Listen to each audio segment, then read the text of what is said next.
যে র্যাব এখন জনগণের কাছে আসছে।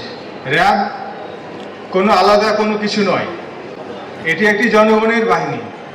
আমরা কোনো বাহিনীর পক্ষ থেকে বা সরকারের পক্ষ থেকে আমার ঘরের নিরাপত্তা খুব বেশি প্রত্যাশা করি না। আমরা বাইরে যেন নিরাপদভাবে বের হয়ে আবার ঘরে ফেরত আসতে পারি, এই সময়টুকু আমরা সরকারের কাছে অর্থাৎ নিরাপত্তা বাহিনীর কাছে, আইনশৃঙ্খলা বাহিনীর কাছে এই নিরাপত্তাগুলো প্রত্যাশা করি।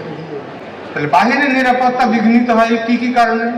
আমাদের ছিনতাই হতে পারে, আমাদের যে অপহরণের ঘটনা ঘটতে পারে, আমাদের ফিজিক্যালি অ্যাসল্টের ঘটনা ঘটতে পারে, এছাড়া আমাদের আরো অনেক ছোটখাটো অপরাধ ঘটতে পারে বাহিরে। তো এই বাইরের নিরাপত্তা দেওয়ার জন্যই কিন্তু আমাদের এত সকল বাহিনী। পরে আমরা বলতে পারি রাজশাহীর জনগণ অত্যন্ত শান্তিপ্রিয়, রাজশাহীর জনগণ আইন মান্যকারী। আমাদের সারা দেশে সুনাম আছে রাজশাহীর, এই জন্য রাজশাহীর জনগণকে আমরা স্যালুট জানাই।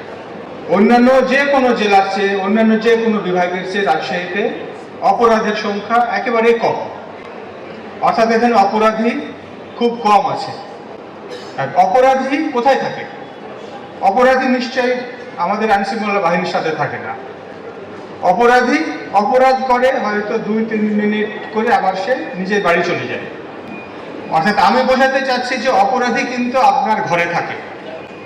কাজে আমরা যারা অভিভাবক আছি, আমরা যারা সন্তান আছি, আমরা যারা ভাই বোন আছি, আমাদের কিন্তু প্রথম দায়িত্ব হচ্ছে এই অপরাধীকে আইনশৃঙ্খলা বাহিনীর কাছে তুলে দেয়া, অপরাধী সম্পর্কে আইনশৃঙ্খলা বাহিনীর কাছে তথ্য দেয়া। বরং আপনার যে ভাই বোন অপরাধ করে, আপনার পিতামাতা যে অপরাধ করে, আপনার সন্তান যে অপরাধ করে, এই তথ্যটুকু আমাদের কাছে দেন।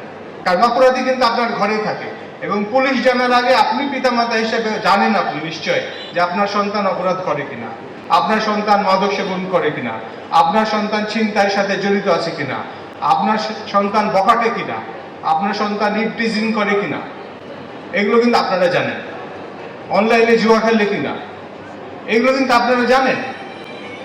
কাজে হচ্ছে যে প্রথম আপনার ইমানি দায়িত্ব হচ্ছে যে আপনার পরিবারের মধ্যে যিনি অপরাধী আছেন এই অপরাধের তথ্যটা আমাদের কাছে দিবেন। তাহলে আমরা মনে করি একটি সুস্থ সমাজ এবং আপনার পরিবারকে আমরা রক্ষা করতে পারবো। প্রাথমিকভাবে হয়তো আপনার কাছে খারাপ লাগবে, আপনি মনে করবেন যে আমার পরিবারের মান সম্মানের ব্যাঘাত ঘটবে, কিন্তু বিষয়টি তা নয়। আপনার ঘরে যিনি মাদক সেবনকারী আছেন, যিনি অপরাধী আছেন, তিনি আপনার কিন্তু আরো বেশি অনাদিকালের জন্য ক্ষতির কারণ হয়ে যাচ্ছে। আমরা প্রথম দায়িত্ব, আমাদের এখানে যারা ছাত্রছাত্রী আছে তাদের কাছে আমার প্রথম অনুরোধ থাকবে যে আপনার পরিবারে যে ভাই বোন, যে পিতামাতা অপরাধ করে, মাদক চোরাচালান করে বা অন্যান্য ছিনতাইয়ের সাথে জড়িত আছে বা আরো অনেক অপরাধ আছে, তাদের সম্পর্কে আপনি তথ্য দিবেন। আপনি একজন সচেতন নাগরিক, আপনার দায়িত্ব আপনার জবাবদিহি আপনাকেই করতে হবে।